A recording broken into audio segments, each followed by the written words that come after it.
1 kilo कैरीचं लोणचं पण perfect मेजरमेंटसह एकदा केलं की परत कधी चुकणार नाही आणि महत्त्वाचं म्हणजे खूप चविष्ट बनतं. हे लोणचं मी अगदी परफेक्ट मोजमापात तयार केले, त्यामुळे चव एकदम जबरदस्त येते. आणि खास म्हणजे पारंपरिक पद्धतीने लोणच्याचा मसाला कसा तयार करायचा, योग्य पद्धतीने कसा रचायचा, हे स्टेप बाय स्टेप आपण बघणार आहोत. म्हणून हे लोणचं खूप टेस्टी आणि टिकाऊ होतं. नमस्कार, मी स्मिता. स्मितूज रेसिपीमध्ये तुमचं खूप खूप मनापासून स्वागत करते.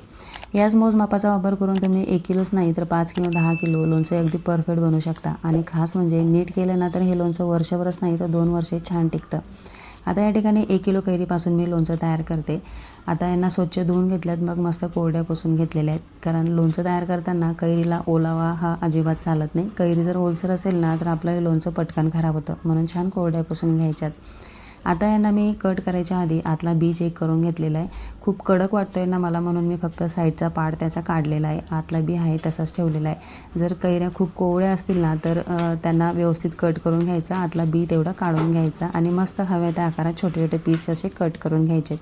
खरं तर ह्या खूप कोवळ्या अशा कैऱ्या आहेत.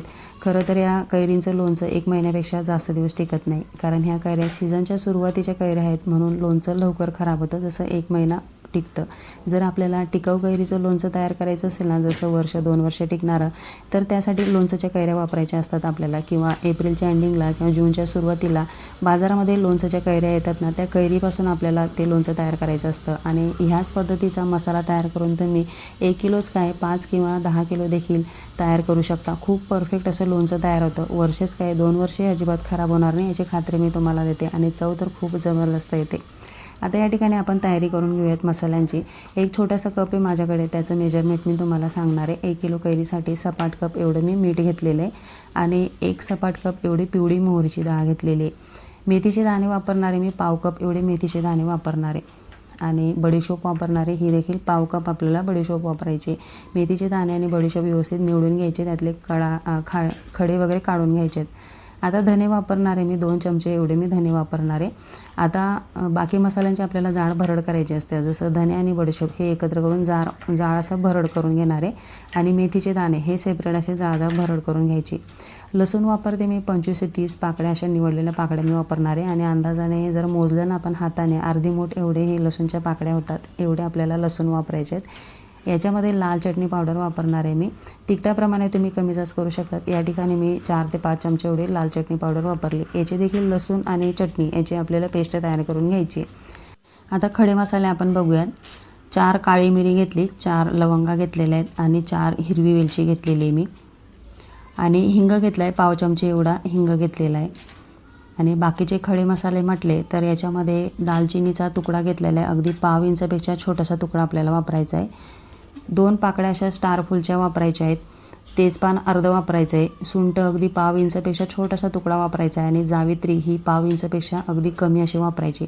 आता हे सगळे खडे मसाले आपण एकत्र जाड भरड करून घेणार आहेत. हळद मी या ठिकाणी वापरते, 2 चमचे फुल भरून एवढी हळद वापरणारे.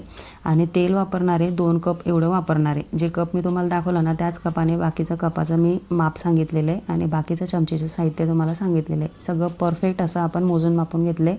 जर तुम्हाला गूळ वापरायचा असेल ना तर एवढं 1 किलोसाठी 125 ग्रॅम एवढा गूळ बारीक टेचून आपल्याला वापरायचा असतो. आता मी म्हटली होती बाकीचे मसाले आपल्याला जाड भरड करायचे असतात, ते आपण बघूयात.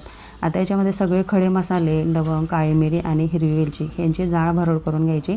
हवं तर असं जाडसर कुटून घ्यायचं. जाड भरड करणं खूप गरजेचं असतं. अशी बारीक पेस्ट न करता जाड भरड करायची आपल्याला. आता हे आपले खडे मसाल्यांची भरड तयार झालेली. आता बडीशोप आणि धने यांची देखील मी जाड भरड करून घेतलेली. शक्यतो एका बडीशोपच्या दाण्याचे असे 2 तुकडे होतील ना इथवर जाड आपल्याला ठेवायचं आहे. आणि मेथी देखील आपण अशी जाडसर करून घेणार आहे. हे सगळं सेपरेट आपल्याला करायचं आहे. कुठले 2 पदार्थ मिक्स करून आपण जाड भरड केली ना ते तुम्ही पाहिलंच आहे. मेथी ही सेपरेट जाड करून घेतली. बडीशोप आणि धने हे एकत्र करून जाड करून घेतले. आणि धने खडे मसाले हे सगळं आपण एकत्र जाड करून घेतलेले, भरड करून घेतली. आता लसूणमध्ये लाल चटणी पावडर टाकून यांची पेस्ट आपल्याला तयार करून घ्यायची. हे सगळं साहित्य आपल्याला तयार झालेलं आहे. आता लोणचं रचण्यासाठी आपला मसाला हा सगळा तयार झालेला आहे. जर गूळ वापरायचा असेल ना हा देखील बारीक टेचून घ्यायचा ह्या स्टेजला.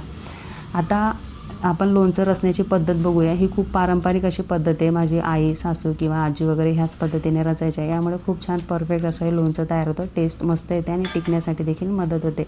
सुरुवातीला तळाला आपल्याला मीठ अंथरायचं असतं. त्याच्यावरती पिवळी मोहरीची डाळ अंथरायची असते.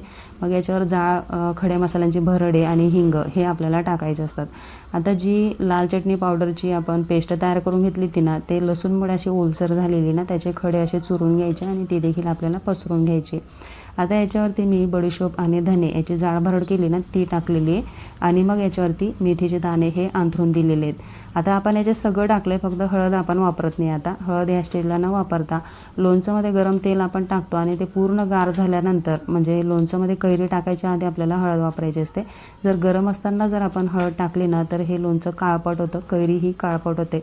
म्हणून हळद गरम असताना न टाकता पूर्ण गार झाल्यावर आपण वापरायची, एवढी काळजी आपल्याला घ्यायची. आता तेल मी गरम करायला ठेवलेले. आता तेल तापवायला देखील पद्धत असते. हे खूप धूर निघेपर्यंत तापवायचं नसतं किंवा खूप कोमट देखील आपल्याला करायचं नसतं. आता किती तापवायचं त्यासाठी लसूण हाताने असा तुकडा तोडायचा आणि तेलात टाकून बघायचा. तो असा टाकल्या लागलीच वरती आला पाहिजे ना, इतर आपल्याला तापवायचं आहे तेल. ह्या स्टेजला मी गॅस बंद केला आणि गॅसवरून हे तेल खाली उतरवलेलं आहे. आता याला थोडं हलकं कोमट होऊ द्यायचं 4-5 मिनटासाठी आणि मग आपल्याला ह्या मसाल्यांवरती टाकायचं असतं. अगदी गरम गरम टाकायचं नाही, त्यामुळे मसाला हा करपू शकतो आणि लोणच्याची आपली करपटलेली चव लागते. त्यामुळे हलका गरम होऊ द्यायचा. टाकल्यानंतर तुम्ही पाहिलं असेलच की ते असा चुर असा आवाज आलेला आहे, म्हणजे खूप असं तापलं नव्हतं आणि खूप कोमट पण नव्हतं. ह्या स्टेजला असं हलकं कोमट असताना आपल्याला टाकायचं आहे आणि व्यवस्थित छान एकजीव हा मसाला करून घ्यायचा आहे. जे चटणीचे ढेकळे होते ना, ते देखील फोडून घ्यायचे आहेत. आता हे गार करण्यासाठी बाजूला ठेवायचे. गार झाल्यावर मग आपण कैरी आणि हळद याच्यात मिक्स करणार आहोत. आता जवळजवळ अर्धा-पाऊण तासापर्यंत छान असं हे गार झालेलं आहे. हात लावू शकतो ना, इथवर मस्त कोमट गार झालेलं आहे. ह्या स्टेजला याच्यामध्ये मी हळद टाकलेली, छान एकजीव करून घेतलेली. हळद आपण गरम असताना का टाकायची नाही हे तुम्हाला सांगितलं आहे. खूप महत्त्वाचं कारण आहे. त्यामुळे गार झाल्यावरच आपल्याला हळद वापरायची. त्यामुळे रंग खूप सुंदर येतो लोणच्याला. आता याच्यामध्ये जे आपण तयार केलेल्या कैरीच्या फोडी होत्या ना, त्या मिक्स करायच्या, छान एकजीव करून घ्यायचं. आता गूळ जर तुम्ही वापरत असाल ना, तर ह्या स्टेजला गूळ आपल्याला मिक्स करायचं असतं हळदीबरोबर. गरम लोणच्यामध्ये गूळ न टाकता असं गार झाल्यावर आपल्याला गूळ वापरायचा किंवा तुम्ही साखर देखील वापरू शकता. छान एकजीव करून घ्यायचं. 1 किलो कैरीसाठी खूप परफेक्ट असा हा मसाला होता. अगदी मेजरमेंट आपण मोजून मापून परफेक्ट असं घेतल्यामुळे खूप छान हा लोणच्याचा मसाला आपला तयार झाला. पूर्ण गार झाल्यानंतर काचेच्या बरणीमध्ये स्टोअर करून ठेवायचं. तासाभरातच तुम्ही पाहू शकता मस्त तेल सुटायला लागलं आहे, कारण याच्यामध्ये मिठामुळे असं तेल छान सुटतं. तेल आणि मिठामुळे, मीठ जसं विरघळतं ना आंबटपणामुळे, तसं याला तेल छान सुटतं. भरपूर असं तेल येतं. लोणचं बरणीमध्ये भरल्यानंतर वरपर्यंत त्याला तेल येतं, म्हणजे छान टिकतं. तरी हे कोवळ्या कैरीचं असल्यामुळे महिनाभरात छान टिकतं. जर तुम्हाला टिकाऊ कैरीपासून तयार करायचं असेल ना, टिकाऊ कैरीचं लोणचं, तर काय आपण पद्धत वापरली पाहिजे हे देखील मी तुम्हाला सांगितले. तुम्ही ह्या पद्धतीने एकदा नक्की तयार करून बघा. अगदी छोट्याशा प्रमाणात आपण सगळं साहित्य मोजून मापून परफेक्ट मेजरमेंट आपण पाहिलेले आहेत. नक्की तयार करून बघा, जरूर आवडेल तुम्हाला. रेसिपी जरा देखील आवडली तर